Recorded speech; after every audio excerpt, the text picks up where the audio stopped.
Today we are ranking the best music tracks from Expedition 33. The game has something like 170 tracks and lasts over 8 hours, so picking the best ones was not easy. But I think I've came up with a solid list. So let's rank them. Disclaimer, this video contains story spoilers. We are using a tier list to sort all the tracks. Before we begin, let's make something clear. Every single one of these tracks is basically S tier. We are ranking the best of the best. So if something lands in C tier, that does not mean it's bad. It just means it's not quite as iconic as the absolute top picks. I have divided everything into few categories. And the first one is boss music. There are many excellent boss fights in this game, and the music is just a cherry on top.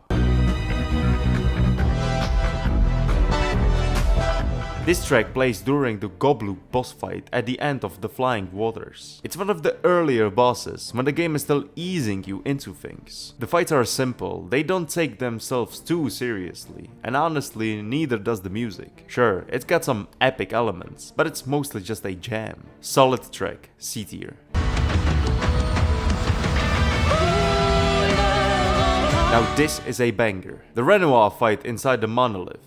Absolute chills. Everything about this track is just mwah, perfect. The slow build-up that plays during the pre-fight dialogue. The high energy sections that give you full body shivers. The calmer moments when it hits you emotionally out of nowhere. And the way it constantly switches between intensity and quiet reflection, like a roller coaster. Mirrors the fight itself. One moment you think you've got Renoir handled, but the next he completely flips the table. Easy S tier.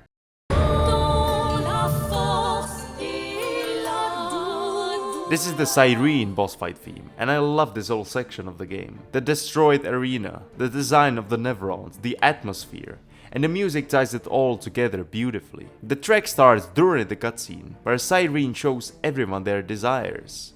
It's already a powerful scene, and the music amplifies it even more. It's strong, but there are better ones coming, so I'm putting it in B tier. I have to admit, I enjoyed the Visages section less than the Cyrene one. The mini-boss mask fights were interesting, but not enough to carry the whole segment. What did carry it was the final boss fight, the Mask Keeper. This music kicks ass. It represents all the masks and all the emotions they each carry. The way it captures so many different feelings in a 5-minute track is so wild to me. And even though Cyrene's area was better overall in my opinion, the Visages definitely win when it comes to the final boss theme. A tier. The mime fights are such an iconic part of the game, and the music is a big reason why. These fights can be really tough, especially for new players who have no idea how to deal with them, and the music always felt like it was laughing at me as I charge up my strongest attack for like 20 damage. The stereotypical French tune is a perfect bit of comic relief in an otherwise bleak game, but because it's more comedic than serious, I can't rank it too high, so let's do a C tier.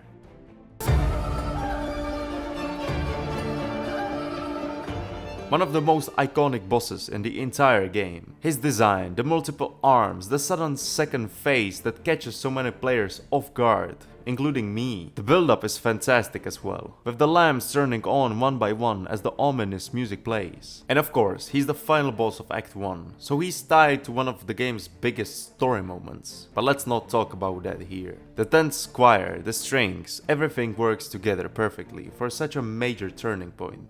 Solid A tier. Now let's move on to the tracks associated with the main characters.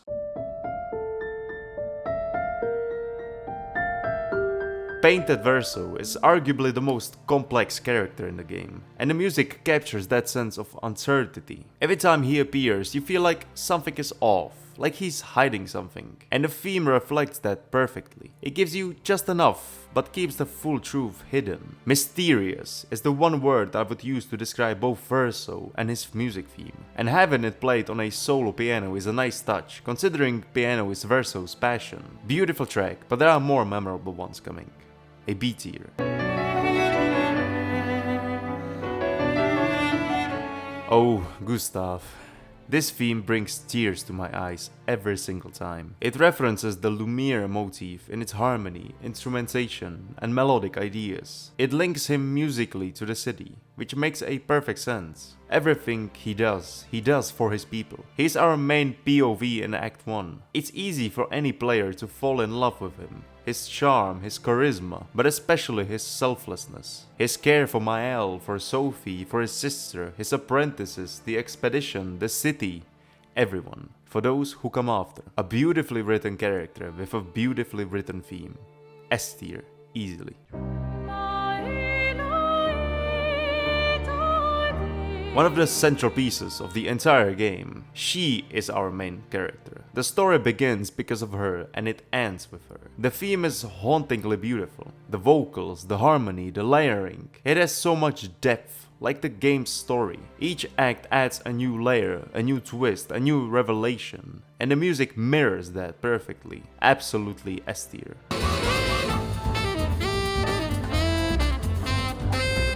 This one always makes me smile. It plays during the friendly sparring match with Monoko, and the groovy, easygoing vibe is perfect for that moment. It's a fun break in the pacing. Musically, it's nothing groundbreaking. It's just a nice sax solo over a simple harmony. But it's loved by a lot of players. Still, it doesn't quite reach the top tiers, B tier. The third category includes tracks tied to specific places in the world. Let's start with Goblu.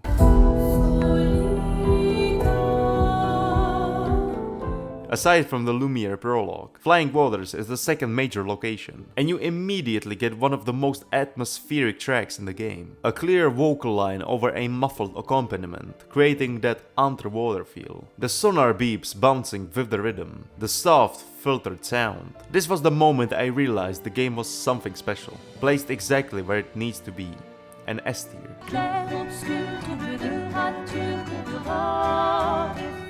In my opinion, the most important tracks in the entire soundtrack. A warm, welcoming tune that gets stuck in your head instantly. Which is perfect because you recognize it again and again in variations throughout the game. Lumiere's theme connects to so many other tracks, just like the city itself is connected to all parts of the story. Early on we are trying to save its citizens. Later we are trying to save the memory of the place itself.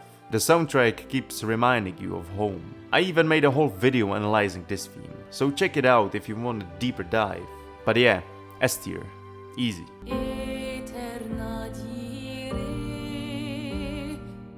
This is the track that plays while you are traveling across the world map, and I think a lot of players underestimate how important it is. After the emotional chaos of basically every major story beat, this theme acts as a moment of breath, but not a peaceful one. It's not calm, it's not relaxing. There's this constant sense of motion, like you are being pulled forward whether you're ready or not. It has this adventurous, slightly unsettling vibe that reminds you are heading into unknown territory every time you leave the safe zone. It also does a great job bridging all the other locations together. Because you hear it so frequently between areas, the map theme becomes this sort of musical glue that ties the whole journey into one continuous expedition. It's not as emotionally heavy as the character themes, but as traveling piece it absolutely nails the atmosphere. Solid A tier.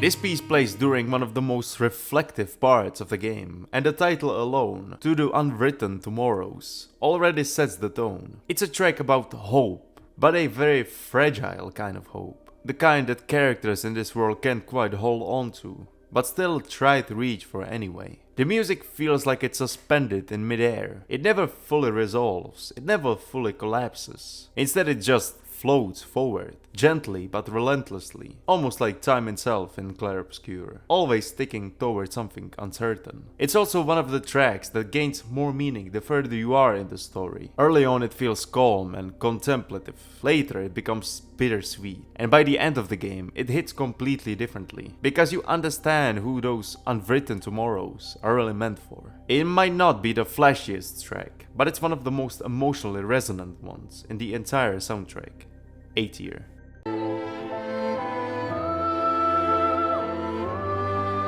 This one absolutely destroys me. Lost Voices is one of the most haunting and sorrowful tracks in the entire game, and it perfectly captures the heart of Expedition 33. All the stories, memories, and people being erased one by one. You can almost hear the echoes of the characters who aren't here anymore, fading into the background. The instrumentation is minimal but incredibly powerful. There's a distant, almost choral quality to it, like a group of people trying to be remembered but slowly sipping away. The melody feels like it's reaching out, trying to hold on to something that's already gone. It's the musical embodiment of loss in this world. Not the dramatic kind, the quiet kind.